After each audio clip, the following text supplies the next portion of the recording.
7. La vie dans les intraterres. L'humanité n'en est pas encore là. Mais il nous est souvent demandé s'il existe autant de planètes habitées, pourquoi ne les voit-on pas? La réponse est assez simple, vous ne nous voyez pas parce que vous regardez juste la surface des planètes. Votre planète, comme beaucoup d'autres, connaîtra tôt ou tard des conditions extérieures qui feront que votre atmosphère faiblira en intensité et les rayonnements cosmiques forceront petit à petit les peuples à se réfugier au cœur de votre planète. Cela est arrivé à des tas de planètes. La plupart d'entre elles comprenaient des consciences qui avaient une avancée technologique suffisante pour pouvoir agir pour toute la population externe, et pas pour quelques-uns comme le prévoient certains de vos gouvernements actuels. Ne craignez rien, car vous êtes relativement protégés par la Confédération galactique dont nous reparlerons sans doute. Certains de vos spécialistes planétaires ne comprennent pas pourquoi certaines catastrophes cycliques semblent ne pas intervenir sur votre Terre.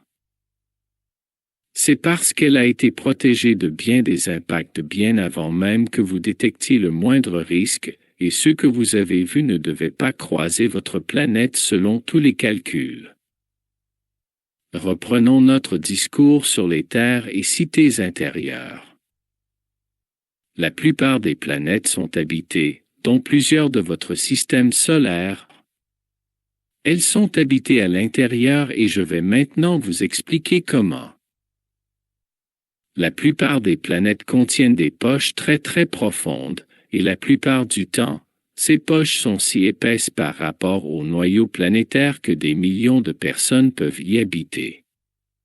Vous avez l'habitude de considérer votre Terre comme une croûte au-dessus d'un noyau qui représenterait le centre de votre planète. Cela est en partie vrai, il existe comme une mer de lave très profonde sous votre surface, mais cette mer de lave n'est pas homogène partout, et certains endroits sont densifiés de la couche terrestre que vous connaissez à l'extérieur. C'est assez similaire sous toutes les planètes. Vous pourriez prendre la constitution d'une de vos tomates pour comprendre cela. Il y a bien une partie molle, mais elle est aussi constituée de diverses veinures. De même sur votre planète, ces veinures immenses ont été exploitées pour y habiter et se mettre à l'abri de grands dangers galactiques et des rayonnements divers. Votre planète même contient encore, entre deux dimensions, des êtres vivants dans des cités que vous avez coutume d'appeler Télos, Shambhala, Agartha. Ces êtres sont des extraterrestres pour vous, ayant décidé de poursuivre leur route à l'intérieur de la planète quand la surface fit d'autres choix. Ces êtres sont aussi vos frères et sœurs. Ne croyez pas que la Terre creuse soit juste un mythe, car il existe de nombreuses portes au niveau des pôles et de certaines montagnes sacrées conduisant à ces cités.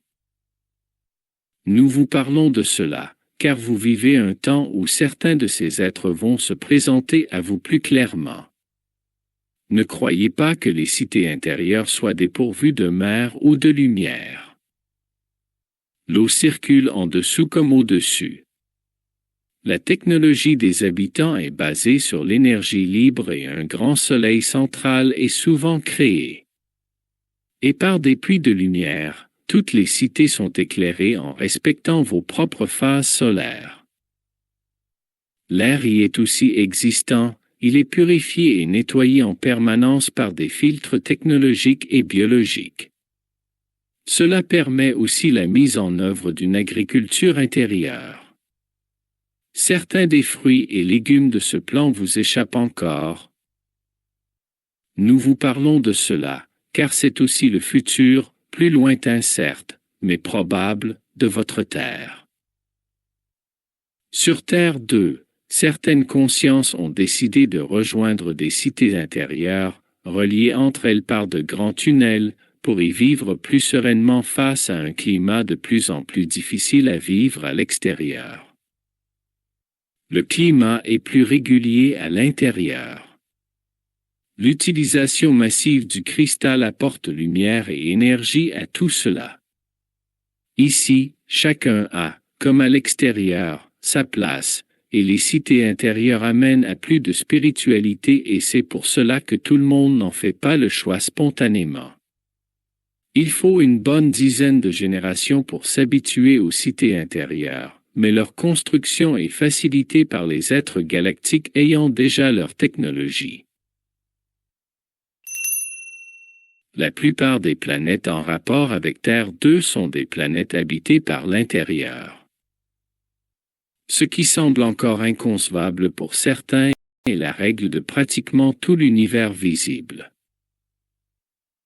Ce sont les cristaux qui poussent les consciences à se poser dans plus de spiritualité, car, bien sûr, l'amplification énergétique des cristaux fait que la vision des êtres invisibles est grandement facilitée dans les cités intérieures, et des lieux de rencontre existent où les êtres de toutes dimensions se croisent et se parlent sans souci. Les corps doivent être entraînés à vivre plusieurs fréquences en même temps, mais quelle joie de communiquer avec les représentants des élémentaux, et même avec des proches décédés. Chacun est laissé à son plan, mais la cohabitation est plus simple à l'intérieur. Nous devrions sans doute décrire plus encore ce qu'est la vie dans ces cités, mais nous voulions juste dans ce livre ouvrir une porte de vos consciences à cela, car cela peut vous permettre de comprendre mieux comment trouver la vie sur d'autres planètes, et une vie bien intelligente. Vous pouvez faire cela en voyage astral par vous-même si vous connaissez ce processus permettant à la conscience de quitter vos corps. Nous tenons à dire qu'il est inutile d'informer vos gouvernements, ils sont déjà au courant, car déjà en communication avec certains êtres galactiques de retour dans ce moment où l'humanité traverse une fenêtre de l'espace ouvrant sa conscience à la liberté et à la vraie connaissance du cœur.